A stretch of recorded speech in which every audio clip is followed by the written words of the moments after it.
It's a great delight to welcome everyone here. We're so appreciative that you've given up time to come and help us think through our findings. A really important day. Today actually is the formal end of the project, and it's a real honour to be amongst so many experts in the field. We're sure that we'll learn much from you during the day, and certainly when we have a draft report to circulate, we will be doing that with our advisory group and with the partners and so on. We certainly need to, or want to, consult with our partners. Incidentally, our partners, if you don't know, our partners are Geese Theatre, Clean Break, Good Vibrations, Only Connect, the Irene Taylor Music Trust, Open Clasp, Helix Arts, the Kersler Trust, and of course the National Criminal Justice Arts Alliance, which is holding things together with us in the team. So we will be producing a report in due course. As I say, it'll go out for consultation, and then ultimately it will be put on various websites, including the NCJAA website, we hope. So in one sense, today is the beginning of the end, because we will have a little more work to do on the report after today, and that's why we wanted to do this conference now, so that we can learn from you, and you may be posing questions that we haven't thought about, and we obviously want to try and incorporate those points in the report itself. So quite a long ending, but the project actually had quite a long beginning. Some of you know, and despite widespread documentation of positive experiences and arts outcomes from arts programs in criminal justice settings, I think most people would agree that a lot of the projects, not all, but a lot of the projects in the past have been small scale and of individual projects with an individual arts discipline, looking at short-term or short-term to mid-term evaluation periods. There is some research, but not very much, that looks across arts disciplines together. And in 2013, the Ministry of Justice and the Department for Digital, Cultural, Media and Sport called for a more systematic and rigorous approach to arts evaluation. And that's how the collaboration was born, in a way, between the Institute of Criminology and the National Criminal Justice Arts Alliance.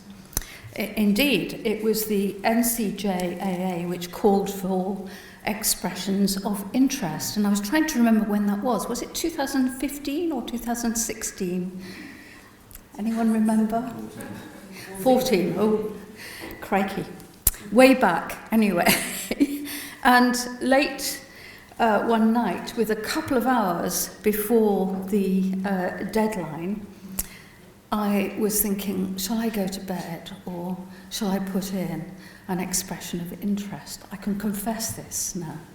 And I decided to put in an expression of interest. A little hurried, but adrenaline works wonders. And indeed, in this case, it did work wonders, because we were, along with my colleague Caroline Lansky, we were then invited to put in a formal proposal. And with the concept of partnership in mind and the need for funding, we initially applied to the Arts and Humanities Research Council, but after some toing and froing, realised that we needed to apply to the Economic and Social Research Council. People didn't quite know where this project would fit.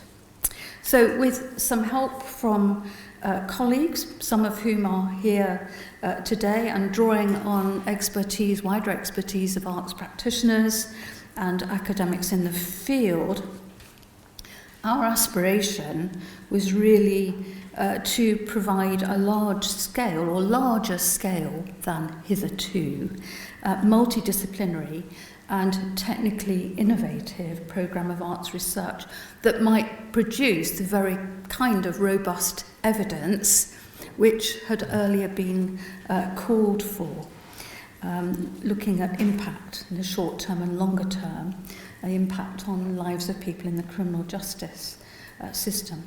We've used multiple methods, qualitative and quantitative, surveys, interviews, diaries.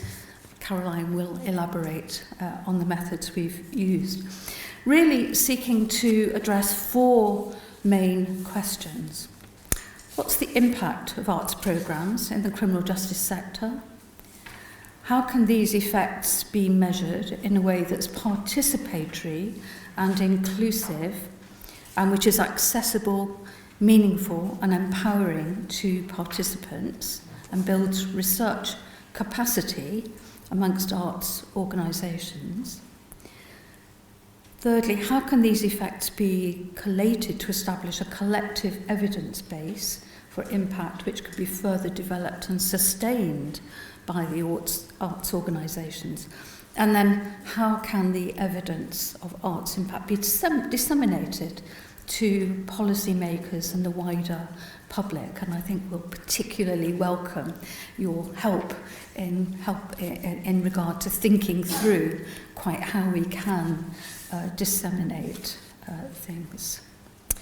So we wanted to look at different arts disciplines. We wanted to make contributions to theories of what works across the arts, thinking about commonalities and differences. We wanted to move beyond the very simple, perhaps too simple sometimes, toolkit ideas that have been around in terms of evaluation, a kind of off-the-shelf evaluation toolkit, just answer these questions. So we've really tried to take into account the very different disciplines that have been involved.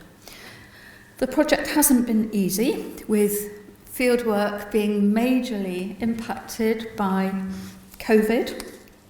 Well, more than this, the whole programme of delivery, of course, was impacted by COVID, leaving aside the research.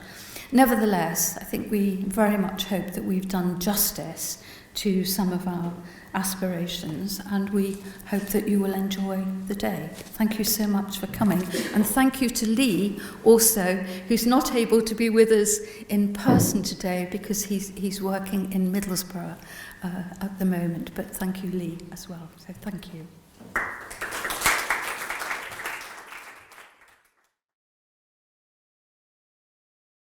This first session is going to be all about the impact of arts programmes on the participants, on people who take part in these programmes. So Caroline Lansky, who has been the co-principal investigator for this project, is going to speak about that. And then can I invite Laura Coalfield to come and join us? So Laura is Director of the Institute for Community Research and Development at the University of Wolverhampton. We've also got Lee Cutter online. I'm just going to check he can actually hear us. I think he can. Who will also contribute. Lee is an artist and independent curator with almost 10 years of experience collaborating with organisations in the criminal justice sector. Full bios for all of the speakers can be found in your programme booklet, so do take a look. But for now, over to Caroline. Thank you, Sarah, and hello everyone. As we've all said, we're delighted to be here and to share our findings with you. And I'm going to start off by providing an overview of some of the findings that we've had in relation to the participants who took part in the arts programmes. But before I do that, I'm just going to give you a little more detail about the project itself and how it was set up, and then provide, as I say, some information about how we found some of the participants responded to those programmes, and thinking in relation to creative capital, their inner selves, and also their social capital. So those will be the three areas that we're going to talk about today. And then just give you a little bit of an insight into some of the variations in terms of those findings, and then thinking about the sustainability of influence over time. So just to give you an overview, Lorraine has sort of explained the background to the project. We had 4 research questions that we sort of put together, which are all oriented around understanding impact.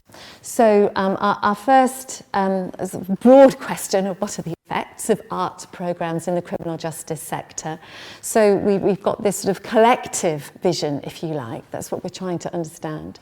We're trying to also put together a research project that was in as many ways as possible participatory. And I'm not going to talk much about that now, but if anybody's interested in finding out more about that, then I'm happy to chat to over the breaks.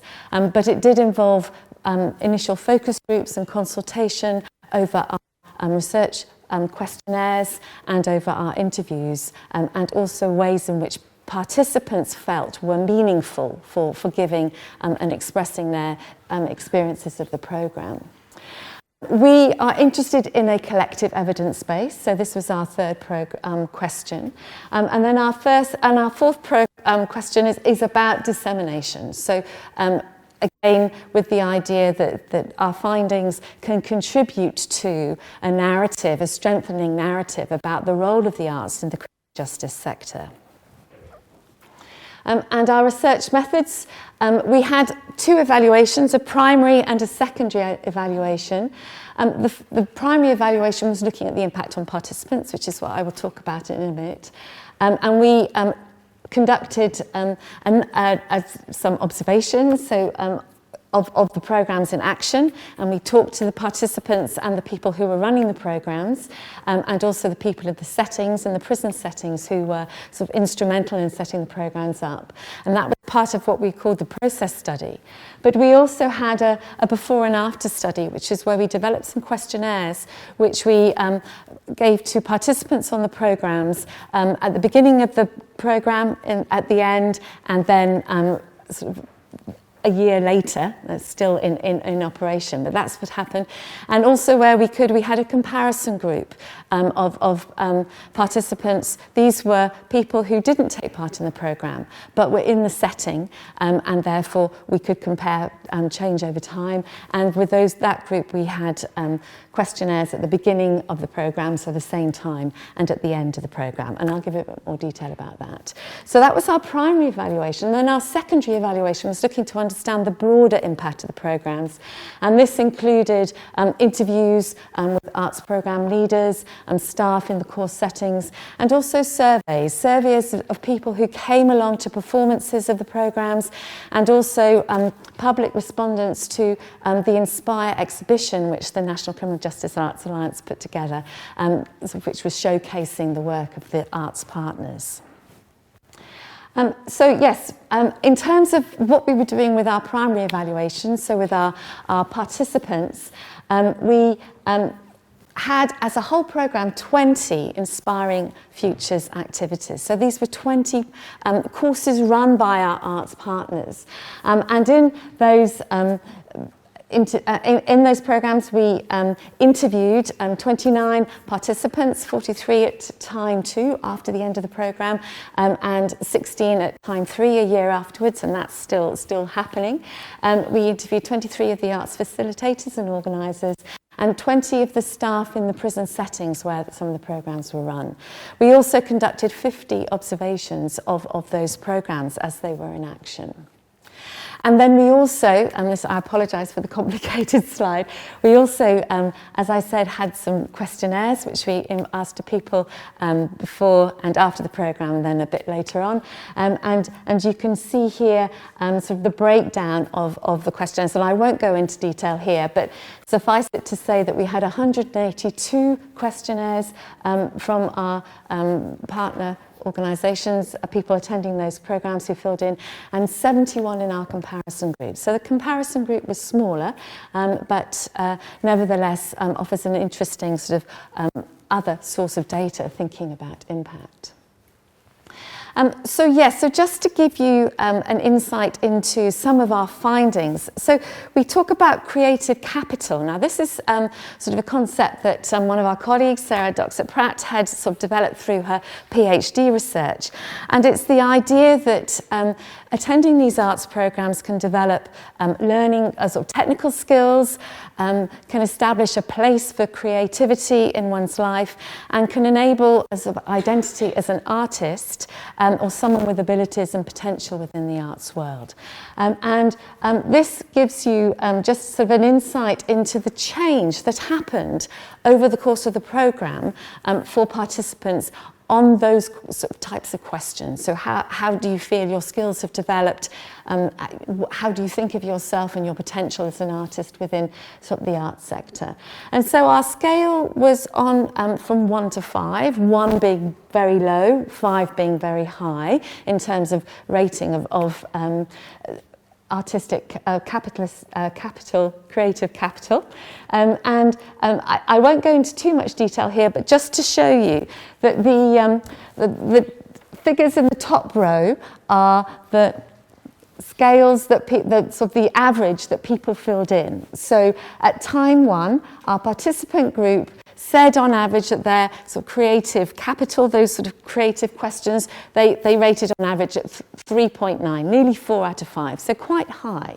But at the end of the programme, we can see that that's gone up to over 4. So that sort of gives you the indication. With our comparison group, these were people who didn't take part in the programme, we can see that actually the average was about 3.5, and it didn't very much change over that period of time when the programme ran. So we did some basic tests of difference to establish the difference, and you can see here that actually the difference between the groups is statistically significant. So there is no change really, there's no significant change for the comparison group, but there is a significant change in that score for the participant group. And the effect size was small, so if it was so maximum can be 1, so 0.3 is quite small, and we wouldn't expect huge effects over a programme, but nevertheless there is an effect that we can see in terms of change.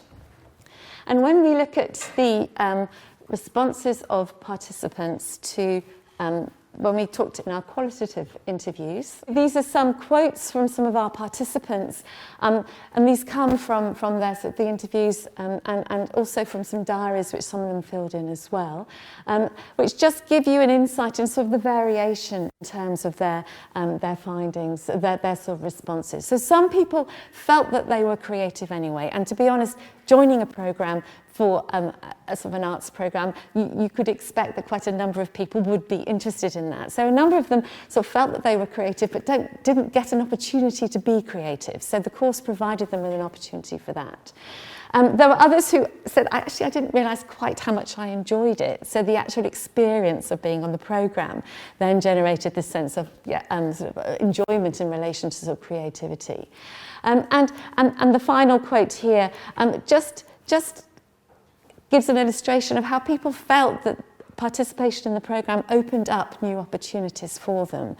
They could see ways forward, different sort of avenues in their lives ahead. And that was a very important component of that sort of sense of future and future identity. Just again, to sort of apologise to those of you, I've got a combination of statistical and qualitative data, and I know this doesn't look quite as pretty as some of it or necessarily as meaningful as the quotations, but nevertheless, I just again want to flag up that when we look at the sense of well-being questions that we asked our participants, we saw a significant change for those participants who took part in the programme, but there was not a significant change in well-being for those people who were in our comparison group. So again, an interesting small effect, but nevertheless a distinction between those who took part in the programmes and those who didn't. And when we look at our quotes, we get some very sort of illustrative views about the really significant impact that taking part in these programs can have on well-being. Sometimes, you realise that people can express these things far better than you can.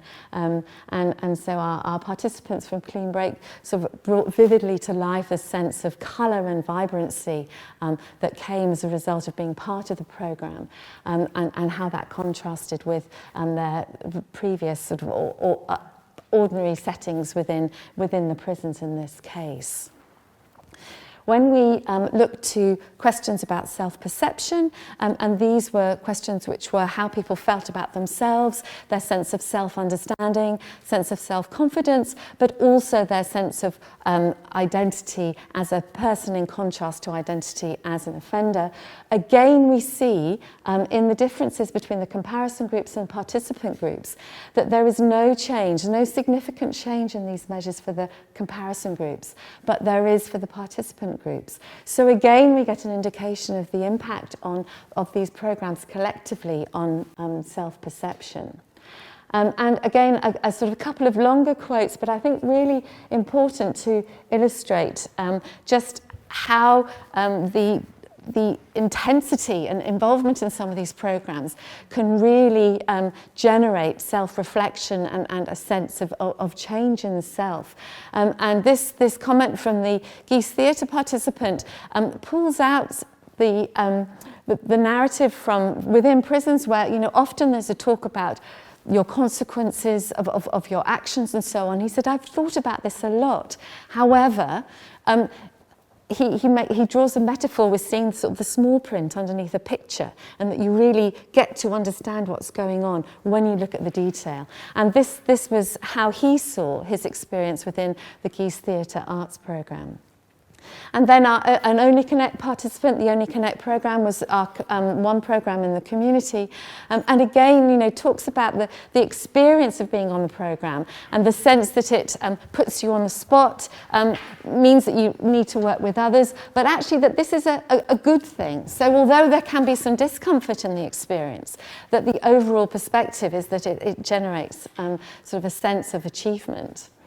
And again, when we look at the measures of personal development, this was how people felt that they had sort of developed their own skills and abilities over time. We see a significant change in our participant group. We see very little change in our comparison group. So again, we get this sort of indication through our tests of difference that people participating in the group feel that there are sort of real changes to their personal development. And this, I think this quote from participant on one of our the Clean Break programs really sums it up. And the idea that actually, although these are sort of headline arts programs, drama programs, music programs, that actually there's a real sense of personal development and self-development that comes from that. And then the final section of sort of understanding in relation to impact on participants related to what we've called as social capital. And we had 3 different scales here. So how people felt they were communicating with others, their relationships with others, and how they worked with others. And again, just to sort of highlight it in green, that with all of these measures, our participants showed a significant difference in terms of a positive change, but there was not an equivalent significant difference in our comparison group, which again gives an indication that the people taking part in these programs feel that there is sort of a real social benefit coming from participation. And we have divided this into 2 ways of thinking about social capital. One is bonding social capital, which describes connections sort of within a group or a community. And there are a couple of quotes here which illustrate how people felt that the interactions that they had on the course played a role in their experiences afterwards. So this is particularly within the prison settings, but we've got 2 participants who say, actually, these were people I'd never spoken to before, but after the programme we would say hello. And again, this participant saying that, if she she saw somebody who wasn't looking too well, she perhaps previously wouldn't have said anything to her, but now she knew her through the programme, she'd go up and ask how she was and offer, you know, a cup of tea and so on. So again, this sense of relationships building and being sustained after the programme finishes.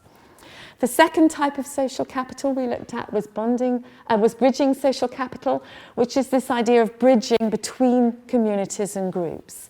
And this example here from an Only Connect participant illustrates this idea that actually it's not just about the people within the group, but it's where else the other groups that people feel they can reach out to as a consequence of the social skills and the learning that they've gained from the programme. So this is the idea that you're sort of feeling that you're being sort of you're learning and that you're sort of being reinstated into society, if you like. That bridge back to society, if you felt you've been excluded from it, was a sort of an observation that one of our participants expressed about participation in the programme. So that gives you an overview, but I do just want to emphasise that you know, there were variations within these findings. They varied very much in terms of where people started artistically, what their motivations were for coming on the programme.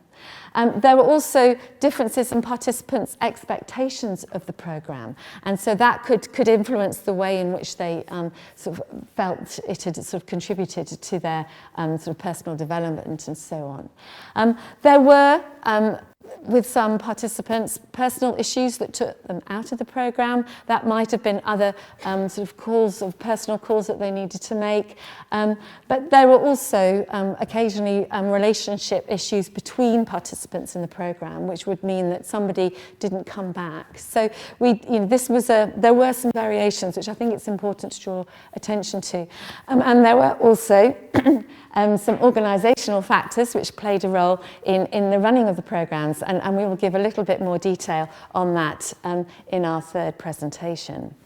So just to sort of finish off with thinking about the longer term influence. So obviously we've asked people immediately after the programme, but how does it play out over the longer time? And we've been interviewing participants about those experiences, and there's a couple of quotations here that I wanted to include, which give you an idea both about the sense of the programme having an ongoing meaning to participants later on in their lives. So the idea that it's been a stepping stone, maybe to go on to future study.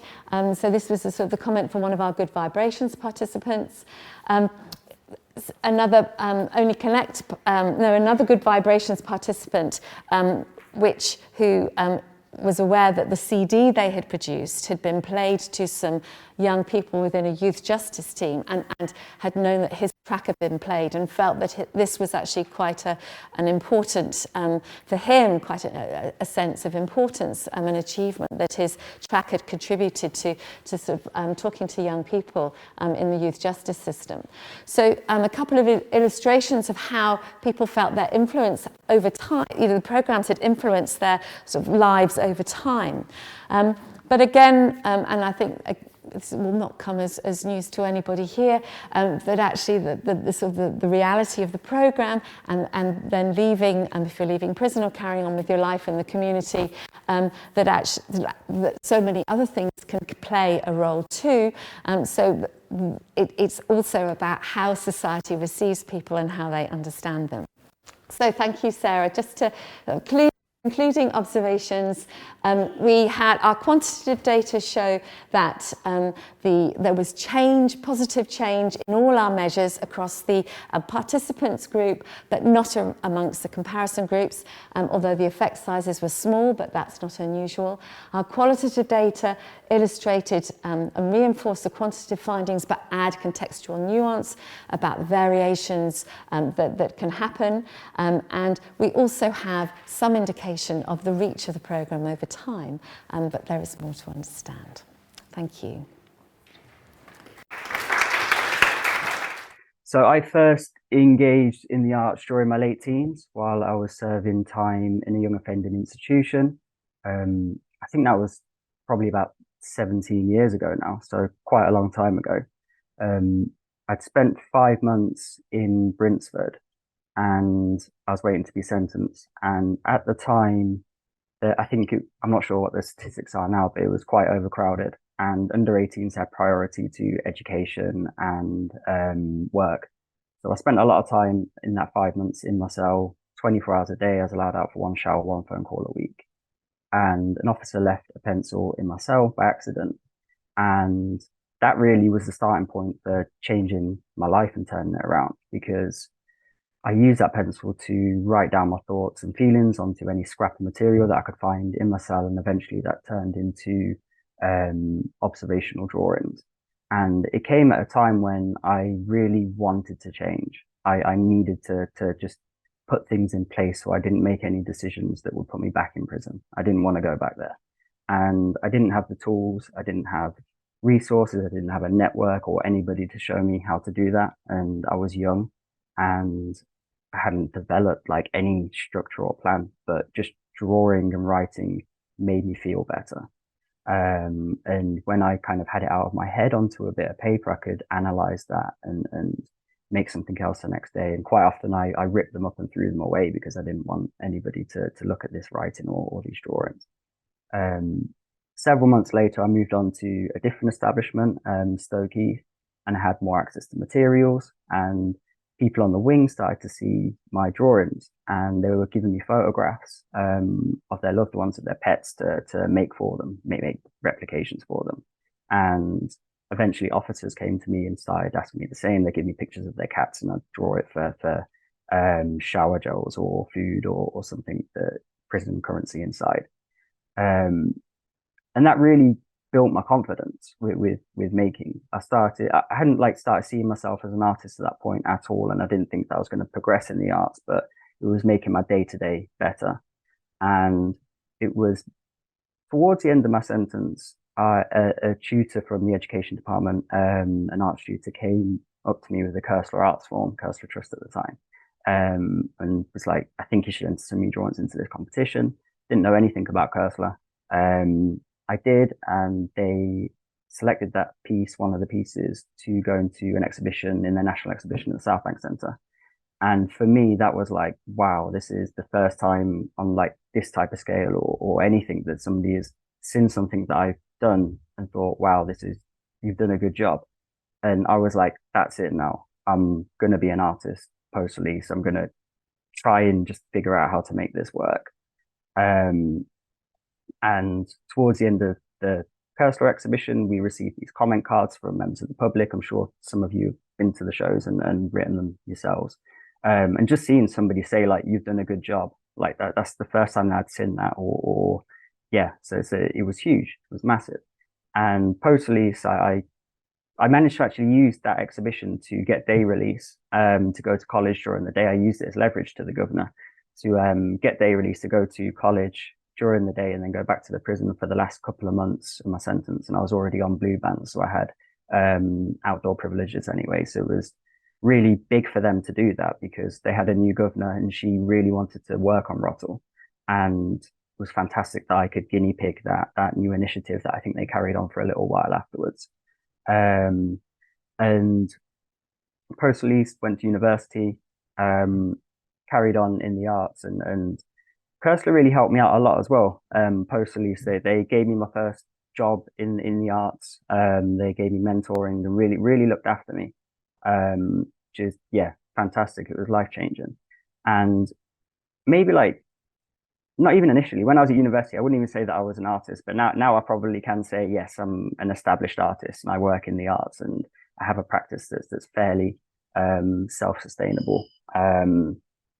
But I think there's been so many barriers post-release. It's quite like a fairy tale story when I put it into that context, but there has been a lot of barriers and a lot of obstacles that have been in place to building a career afterwards. I think it's difficult for anybody in the arts to build a career, but particularly with lived experience, I think you have a lot less limited options.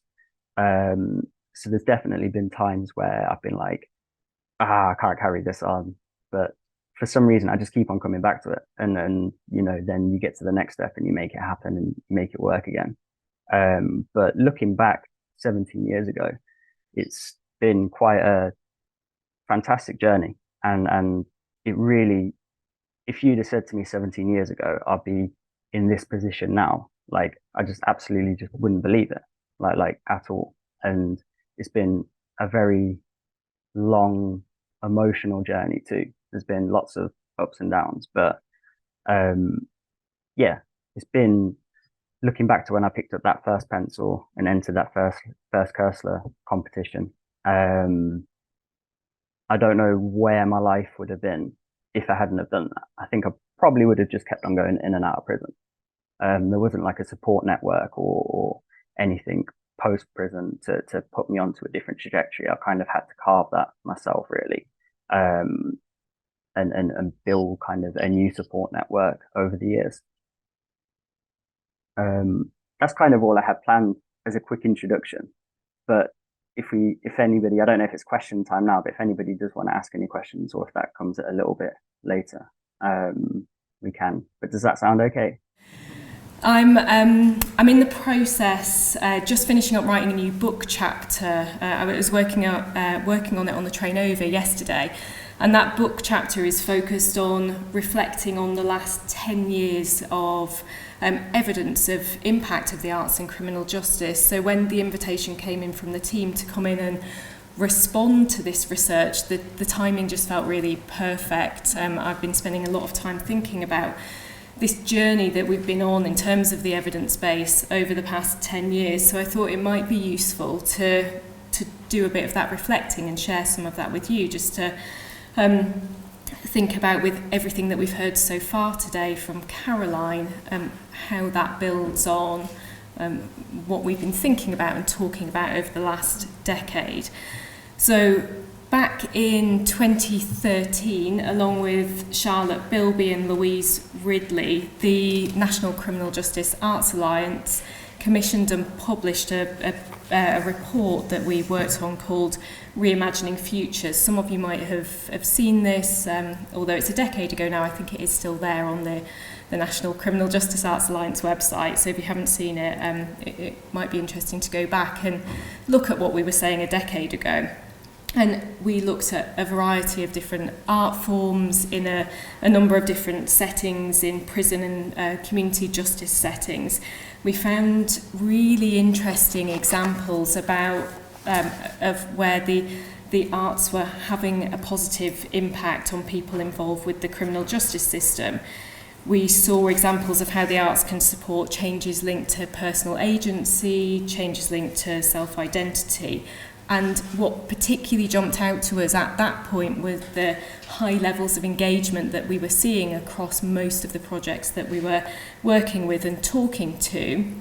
And that one of the things that this seemed to come down to in lots of those projects was the status, the professional status of the artists, and how that really connected people in. A couple of years later, so in 2016, in a further research article that I wrote, I noted that it is clearly unreasonable to suggest that such projects, so arts and criminal justice projects, can be directly responsible for reducing reoffending, nor do they seek to be. But it remains important to consider how a variety of experiences can be relevant in shaping paths towards desistance from crime.